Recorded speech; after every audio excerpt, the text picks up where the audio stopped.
Levée de bouclier des professionnels et des politiques contre la 5e chaîne de télévision. Reagan-Gorbatchev, le courant semble passer entre les deux chefs d'État à Genève.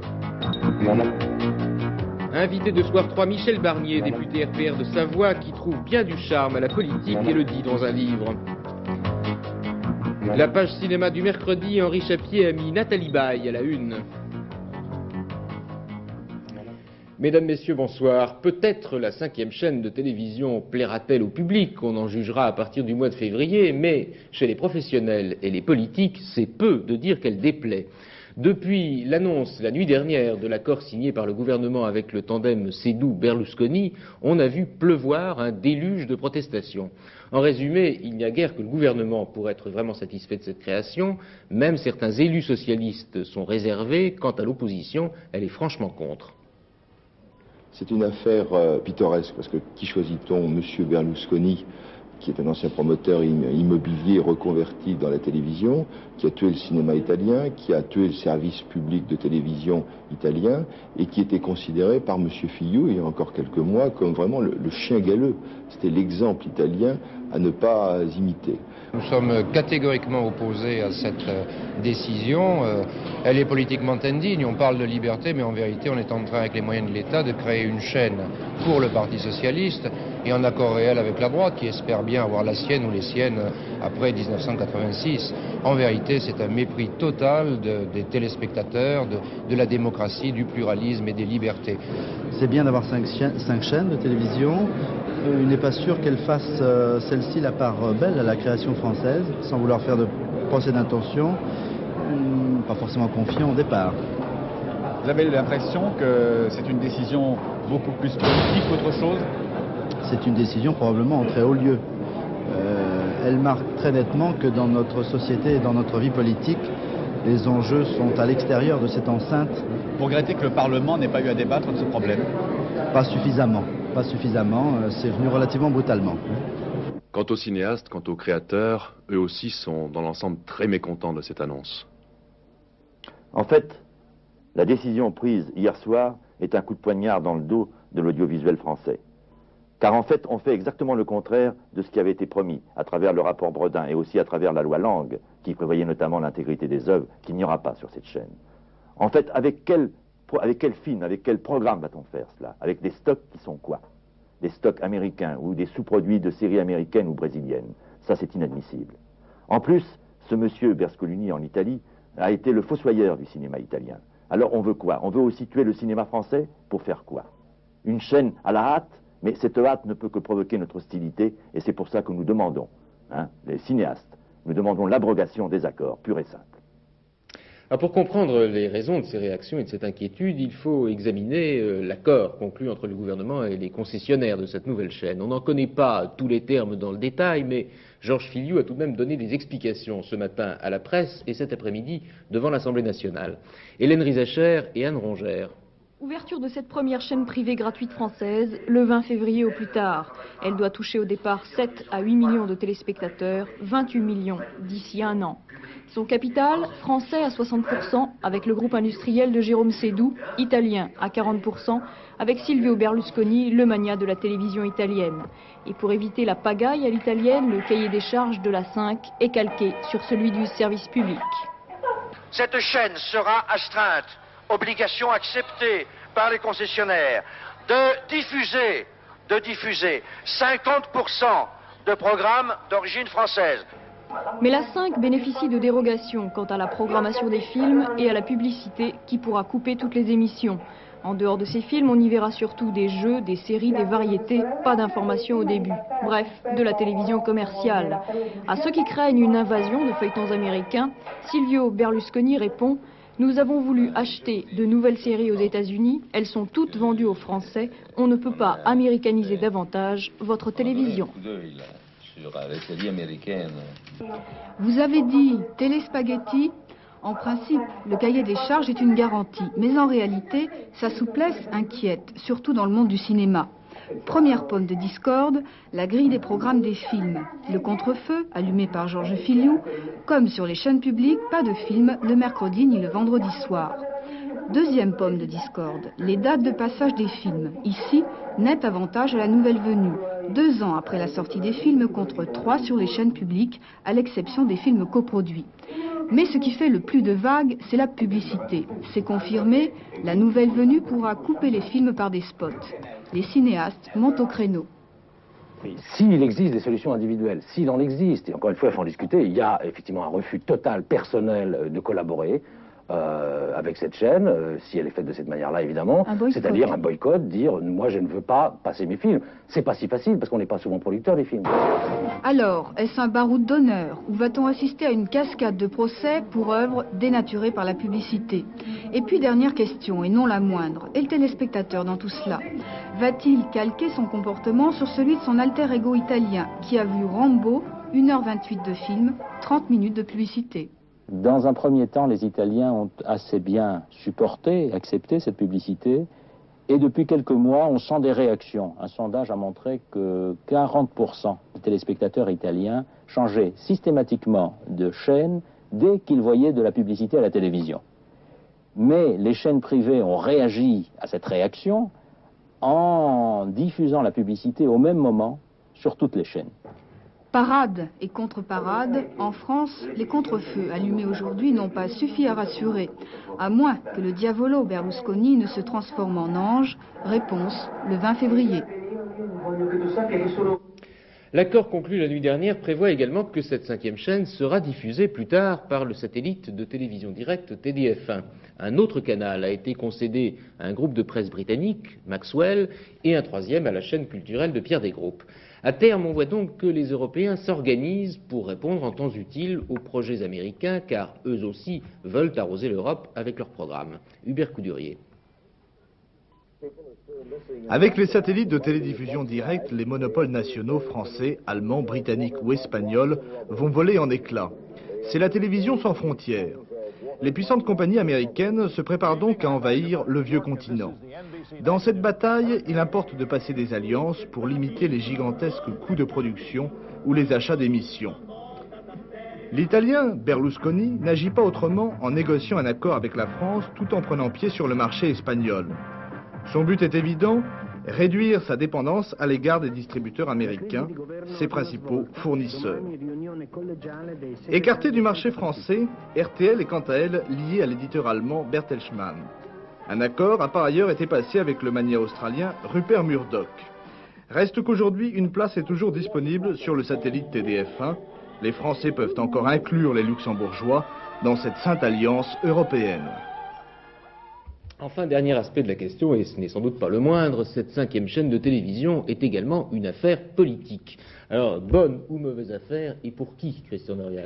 Il faut tout d'abord dire que cette télévision privée était un enjeu politique bien avant de naître, et qu'elle le sera bien avant d'émettre, c'est-à-dire quelques mois avant les élections législatives de mars. Un enjeu d'abord pour l'Élysée. Il fallait qu'elle existe. C'était une promesse faite aux téléspectateurs, donc il fallait absolument la tenir. Pour l'opposition, l'objectif était exactement l'inverse, et la marge de manœuvre moins importante.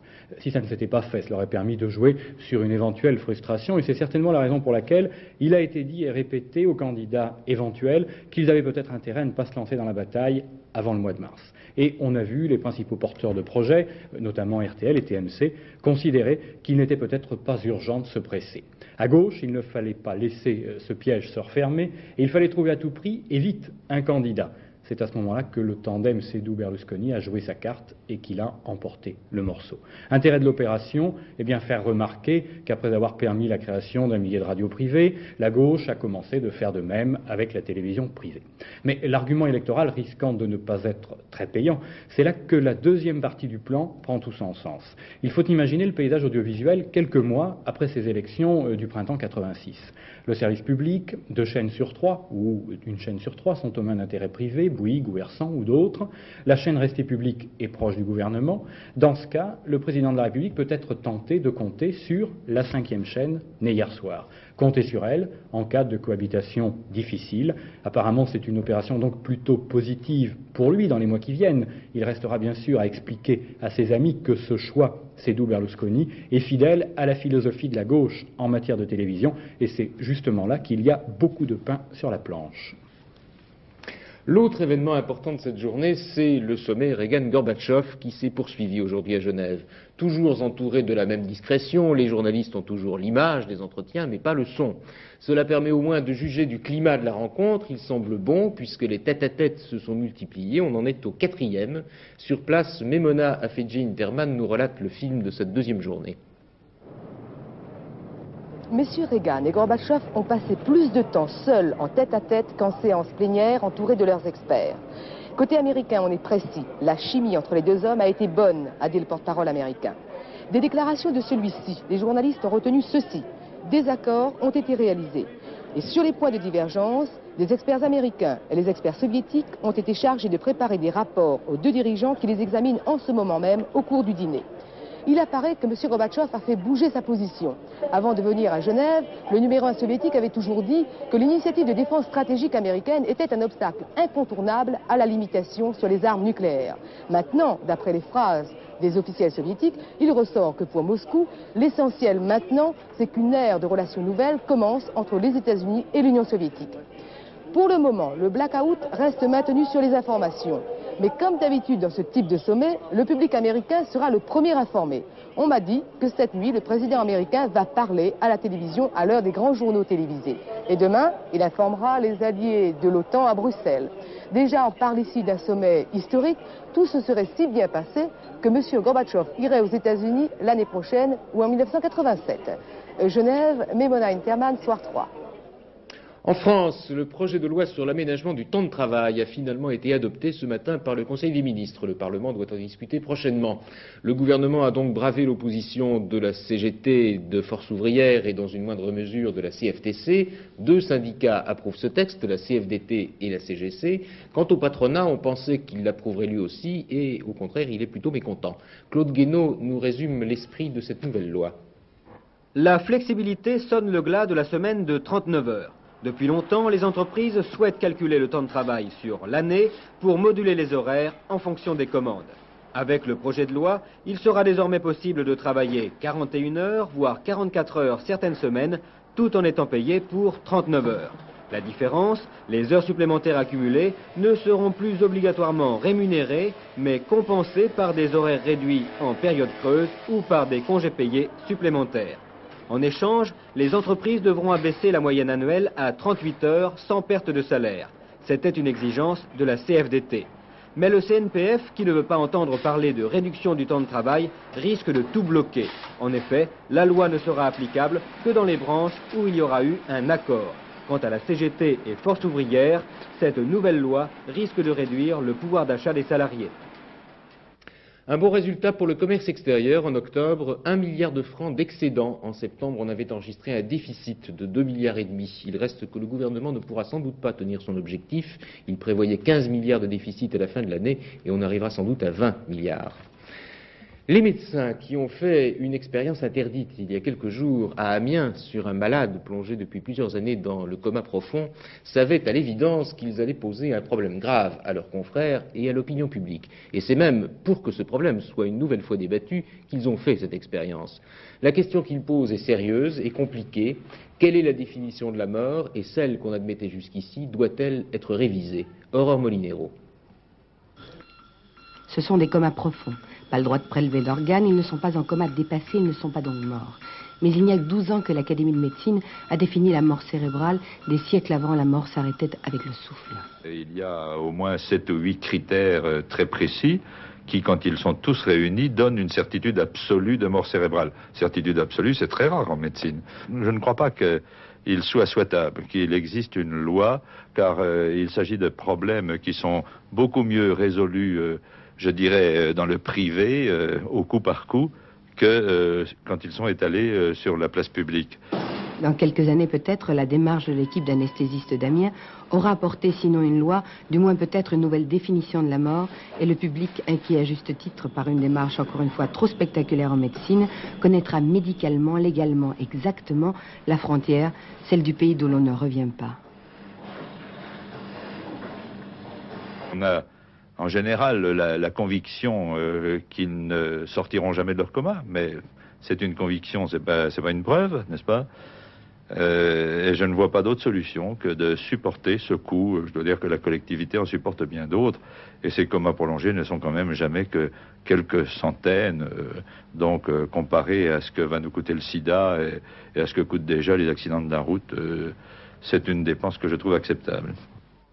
L'invité de Soir 3, Michel Barnier, député RPR de la Savoie, il vient d'écrire un livre au titre un peu provoquant, « Vive la politique ». Alors avant que vous n'en parliez avec Éric Pirot, je voudrais revenir un instant sur la 5e chaîne de télévision pour savoir ce que vous en pensez. J'imagine que vous êtes contre, mais quel danger essentiel vous paraît-elle receler cette chaîne? Je ne suis pas contre la 5e chaîne de télévision, je suis contre la méthode qui a été utilisée par le gouvernement, qui est à bien des égards assez détestable.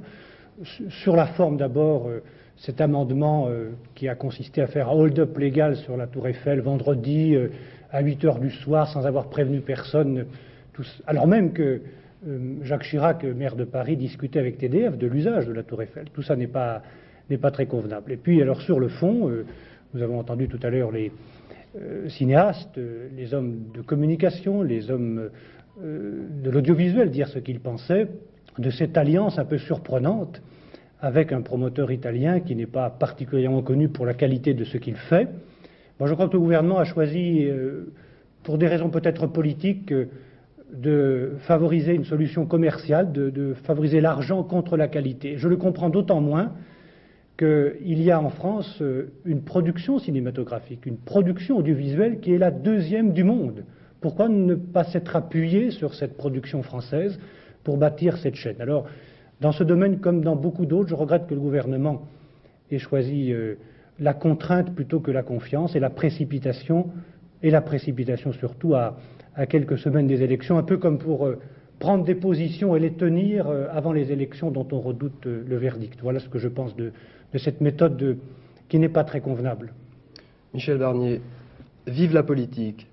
Est-ce que vous n'avez pas peur de faire un bide avec un titre comme celui-là? Vive la politique, c'est un titre en effet un peu provocateur.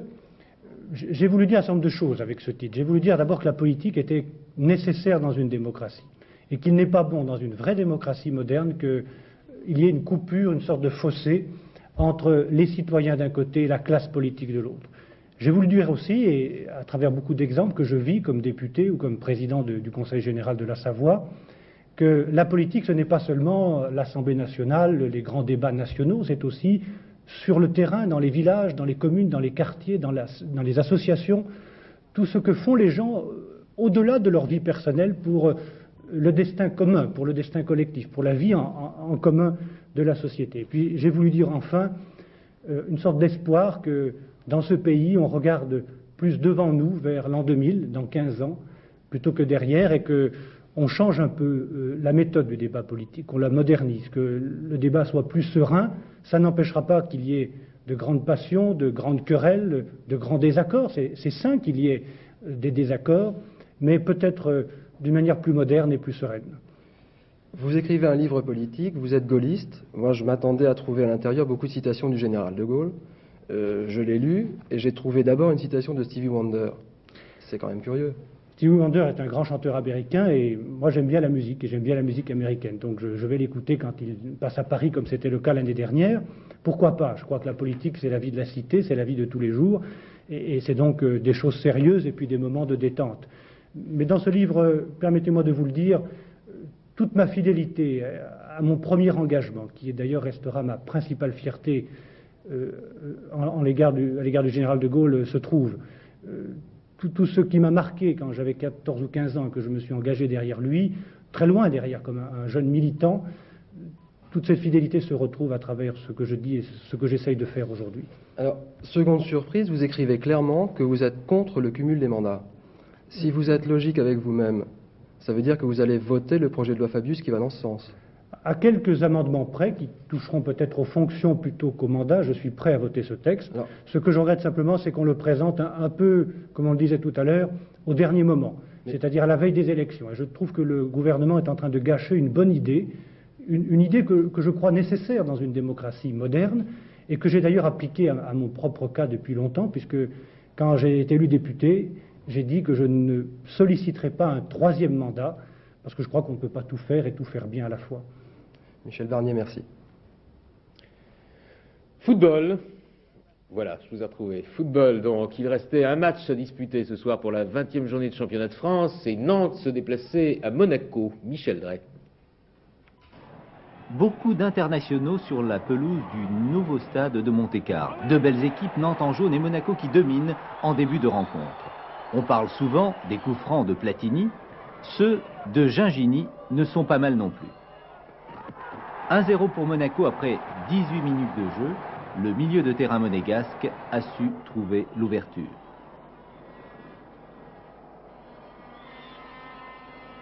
Après s'être laissé manœuvrer pendant 20 minutes, les Nantais retrouvent leurs automatismes et leur beau football. Regardez ce petit chef-d'œuvre. 39e minute, centre d'Amis, égalisation en pleine course de José Touré. Un but superbe qu'il faut revoir au ralenti.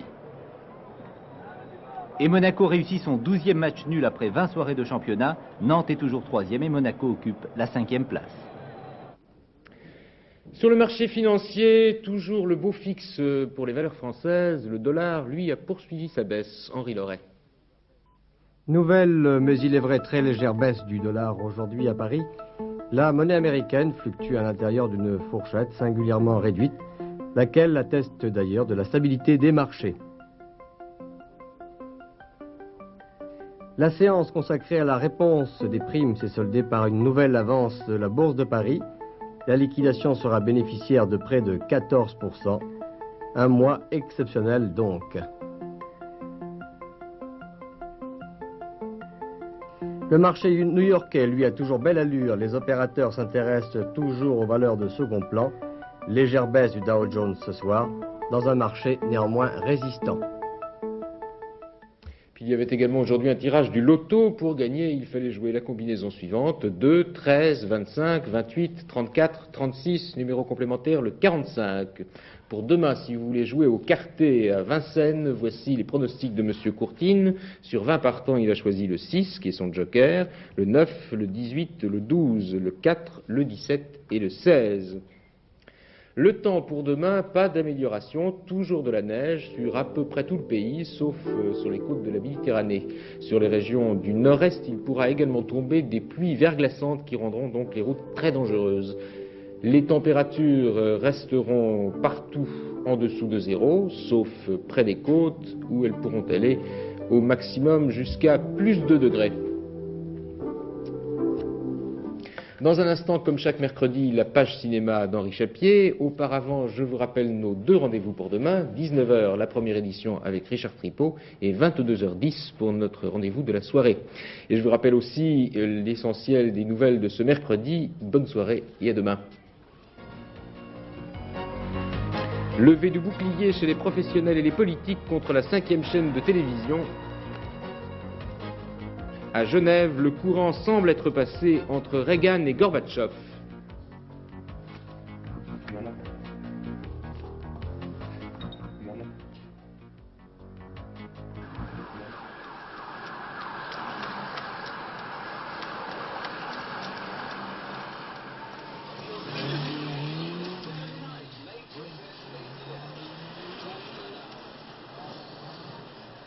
Hello? Riska? Could you help me, please? I would like to know if the free time works for you. Yes. I see. Since when? No, that's all. Thank you. De quoi tu parles? Chaque minute, chaque seconde, tu me surveilles. Tu passes ta vie à me suivre. Prends ça comme une preuve d'amour. Il y en a beaucoup qui aimeraient être à ta place. Moi, par exemple. Personne ne m'a jamais aimé à ce point. Et tu vois pas que tu me fais peur? T'es malade? Fourrier? No right to insult me! No right! Why, just because you spread your legs, you're no better than others. Zach. Yeah, Zach. Right? Whistle for him, have a good time. Whistle for him like a dog.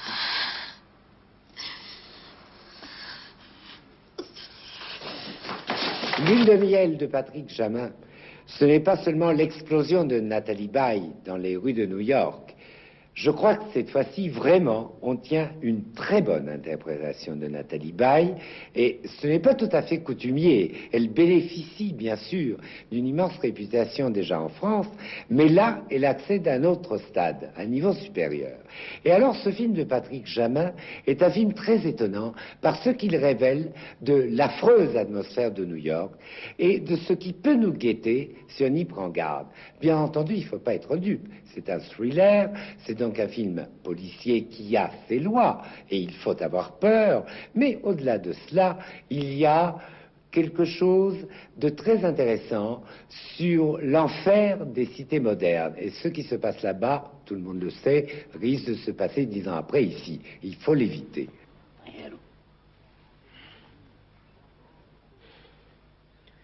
O que é? Quem lhe deu ordem para ficar com essa cama? Por quê? Ora, por quê? Porque há companheiros mais doentes. Eles têm a preferência. Perfeitamente. Mande vir um, eu saio. Há companheiros doentes.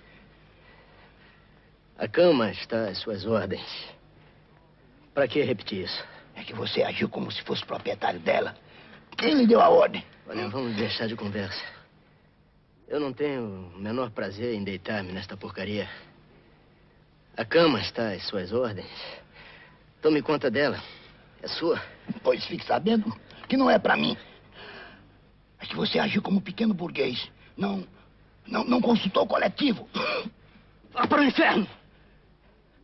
Eu aqui, feito um menino, a aguentar repreensões idiotas. Eu não quero ouvir mais nada.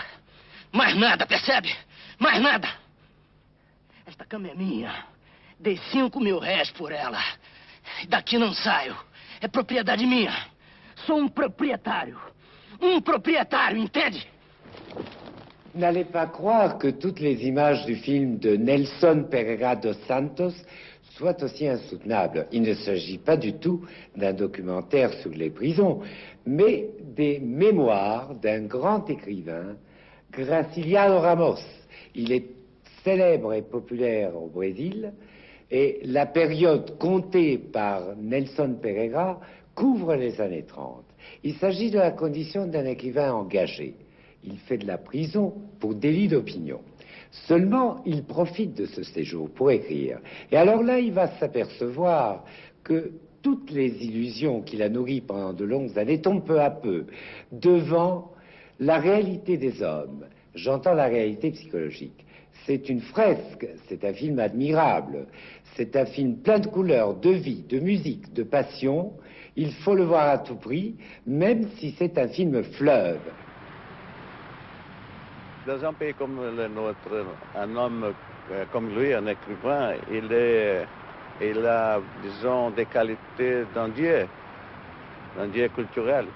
C'est un pays des illettrés, la majorité, par exemple, des prisonniers dans les bagnes, trouvent dans l'écrivain la seule façon de survivre, parce qu'ils sont là condamnés à mort. Ils vont mourir d'une façon ou d'une autre, complètement oubliés de la société.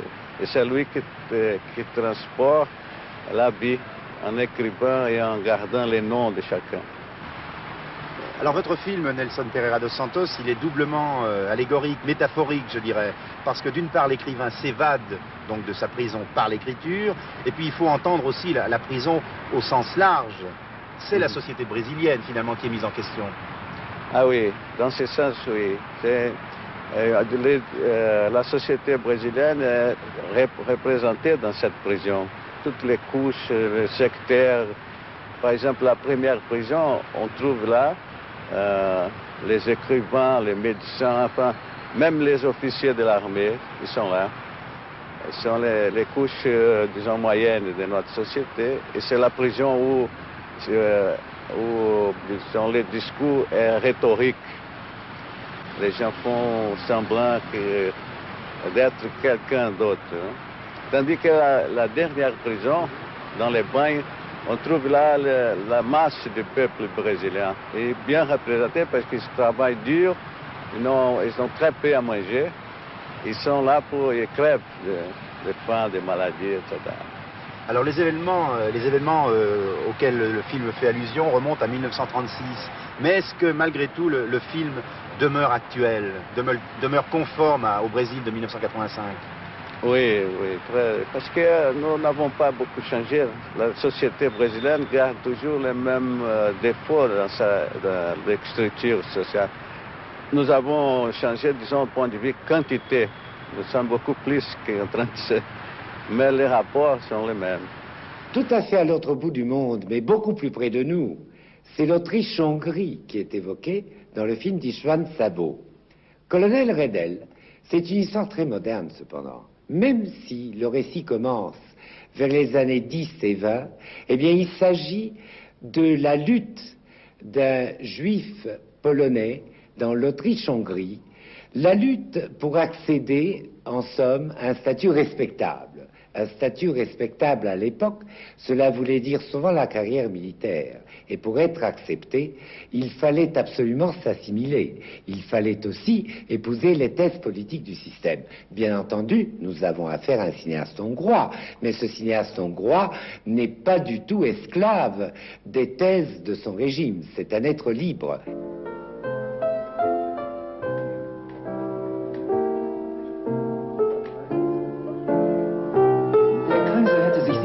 Mit den Ungarn nicht ausgleichen dürfen, glaube ich. Warum nahm er sich denn nicht gleich die ganze Pusta, so wie es die Engländer mit den Iren gemacht haben? Ohne den Ausgleich mit Ungarn wäre Österreich heute keine Großmacht. Wien hat uns eh ganz schön an der Kandare dank der Kompromissfreudigkeit unserer Politiker. Der Herr Oberleutnant lamentiert hier wieder über das Schicksal der armen, unterdrückten Ungarn. Aber ich glaube, er vergisst etwas. Die Ungarn unterdrücken selbst ihre Nachbarvölker. Es hat eben alles seinen Preis. So ist es. An Arad denke ich, an Hainau. An die wie Verbrecher umgebrachten Generäle. Der Ausgleich war eine der größten politischen Taten seiner Majestät. Redl, du schaust so traurig drein. Na, vielleicht wegen dir? Sei nicht traurig und schon gar nicht meinetwegen. Trink. Wir trinken jetzt auf das Wohl vom Hauptmann Redl. Auf sein Wohl. Magst du den Hauptmann Redl?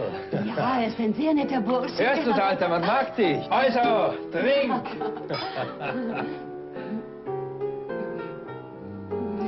Trink aus der Flasche. Nimm mich auch in den Mund. Soll ich's weiten?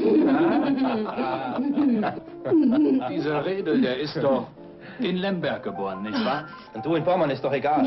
Du glaubst, das wäre egal? Scheißegal. Ach, du bist ein Kosmopolit. Nein, ich bin Ungar. Zweitens Offizier und außerdem ein Freund vom Redl. Ah ja, wie hat seine Majestät gesagt? Die Ungarn, eine großmütige, geliebte Nation. Hm? Du willst mich beleidigen? Nein. Wie komme ich dazu? Geh mal.